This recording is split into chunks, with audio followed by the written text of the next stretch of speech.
Loan against property, micro loan against property, இது ரெண்டுத்துக்கு என்ன வித்தியாசம் அப்படின்னு கேட்டிங்கன்னா, லோன் அகெயின்ஸ்ட் ப்ராப்பர்ட்டியை பொறுத்த வரைக்கும் நார்மல் லேப் அப்படின்னு சொல்லுவாங்க.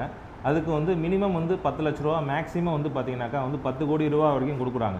ஸோ இதுக்கு உங்களுடைய இன்கம் ப்ரூஃப் வந்து எப்படி இருக்கணும்னு கேட்டிங்கன்னா, நீங்கள் வந்து ஒரு ரெகுலர் ஐடிஆராக இருக்கீங்க, அதாவது வந்து இன்கம் டேக்ஸ் ரிட்டர்ன் அசஸியாக இருக்கீங்க அப்படின்னா 3 இயர்ஸ் வந்து இன்கம் டேக்ஸ் வந்து ரிட்டர்ன் வந்து நீங்கள் கொடுக்குற மாதிரி இருக்கும். அதேமாதிரி ஜிஎஸ்டி வந்து நீங்கள் ரிட்டர்ன் ஃபைல் பண்ணுறீங்க அப்படின்னா லாஸ்ட் 3 இயர்ஸுடைய அந்த ஜிஎஸ்டியோட ஃபைல் வந்து நீங்கள் கொடுக்குற மாதிரி இருக்கும். ப்ளஸ் உங்களோட பேங்க் ஸ்டேட்மெண்ட், நீங்கள் என்னென்னலாம் வந்து பேங்க் அக்கௌண்ட் வச்சுருக்கீங்க, கரண்ட் அக்கௌண்ட்டு, சேவிங்ஸ் அக்கௌண்ட்டு, இந்த எந்தெந்த அக்கௌண்ட் வச்சுருக்கீங்களோ அந்த பேங்க்கோடைய 1 இயர் ஸ்டேட்மெண்ட் வந்து கண்டிப்பான முறையில் நீங்கள் கொடுக்குற மாதிரி இருக்கும்.